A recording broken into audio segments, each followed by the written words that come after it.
Ladies and gentlemen, holla at your boy. And we got it done again. No surprise. We knew that SGA was going to run through their ass. Now we about to see what's going to happen tonight. But as far as last night, Julius Randle, that brother showed up.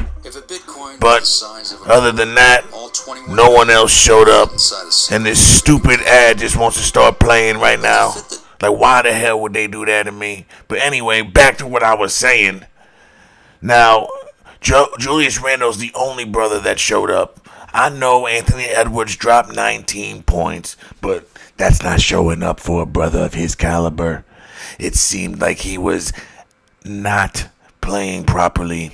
He didn't bring any fire, and it just seemed like he was going through the motions, almost like he knew his demise. Now we got Jaden McDaniels. He gives you 5 points. Rudy gives you 2 points. Mike Conley gives you a goose egg. Okay? DiVincenzo gives you 6. Nas gives you 11. You get nothing from Nickel Walker, or Nickel Walker gives you 0. That brother usually gives you 10. Like, I just don't know what to say, man. It was really bad. The Timberwolves need more. That's all I can take from that game. They are not even close to being champions, guys. They need another great player on this team, and I just don't know how they're going to get that to happen. How the hell you going to get another great player to go to Minnesota unless you telling me Kevin Durant's joining alongside him, unless you telling me Giannis somehow ending up there? How the hell is Anthony Edwards going to take this team as constructed next year and beat any of these teams he went through? Because all them other teams going to get better. You better bet your ass on that. All these teams is going to get better. You don't think the Lakers, they going to look for somebody? You don't think the Warriors are going to go look for somebody? And you don't think that OKC ain't going to get better? And I haven't even mentioned Denver or the Clippers. You understand what I'm saying? And there's other teams in the play-in that are going to get better too. So how the hell is this Timberwolves team going to try it out next year and tell those fans that they got a chance to win a championship with the performance that they showed in these 5 games? How? It's not going to happen.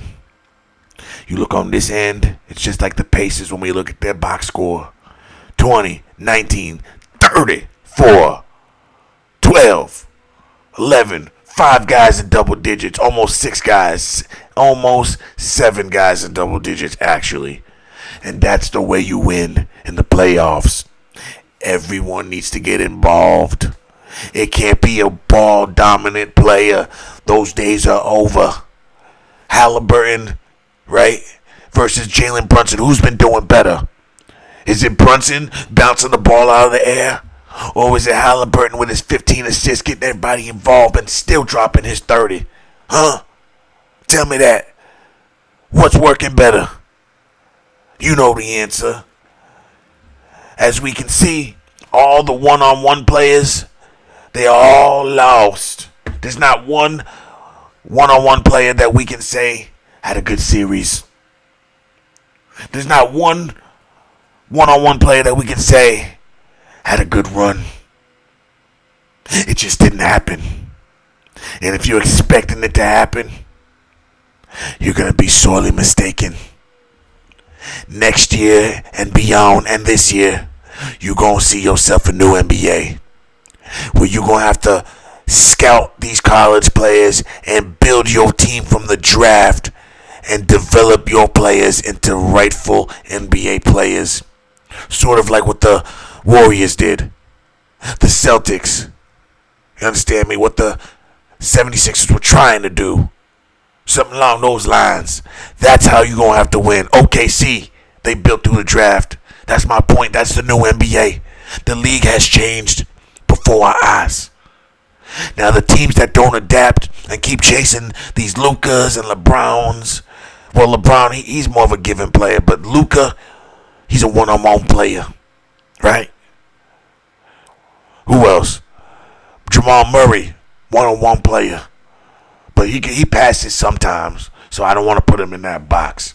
But the point I'm trying to make is guys that play like Luka, where they dominate the ball, always trying to score, not really looking around, those players are not going to be champions.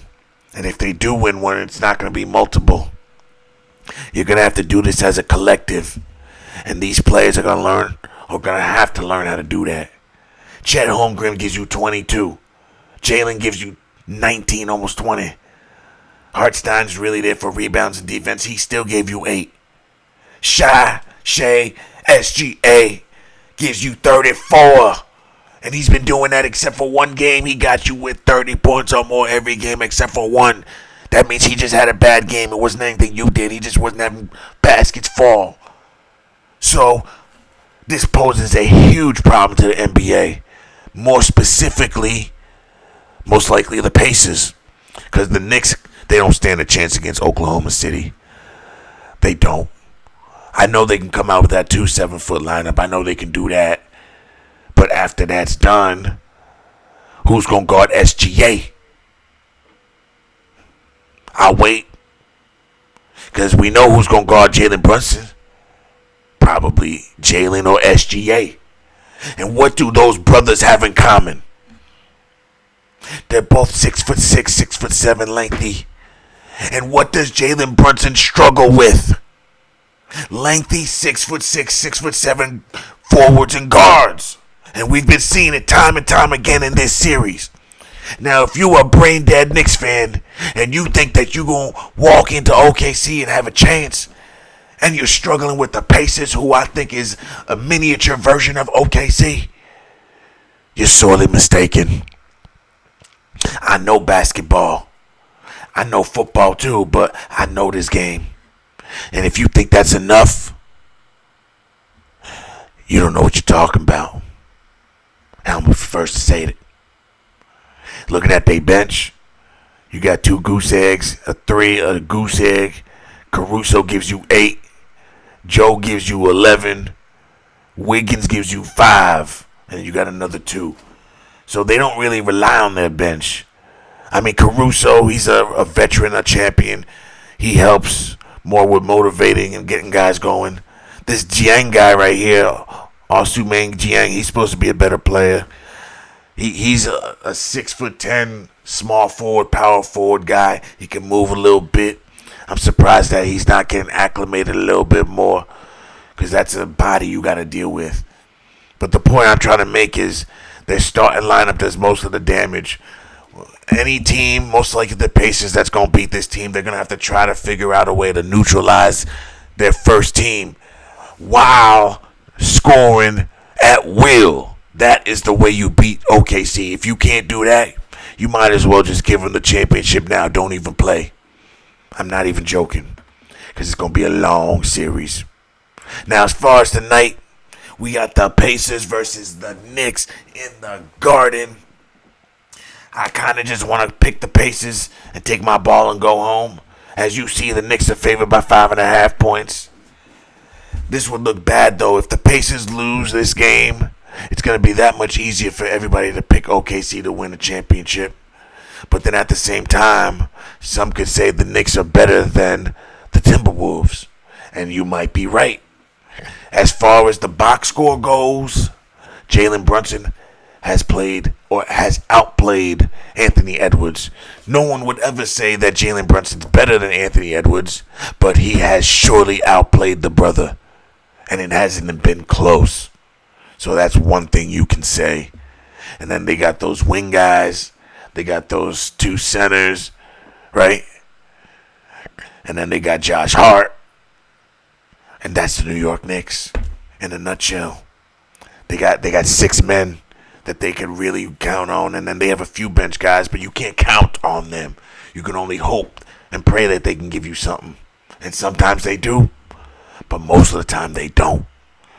So that's what we're faced here. And the Pacers, like we said last time, they got 2 lineups they can go to. So I'm just going to go with Indianapolis. I think the Pacers win the night. Even if they don't win, they're going to win Game 6, guys. So I'm just going to pick the Pacers to win the night and keep that going. And we're going to see Pacers versus Thunder, guys. Other than that, thanks for watching. Don't forget to like, share, and subscribe.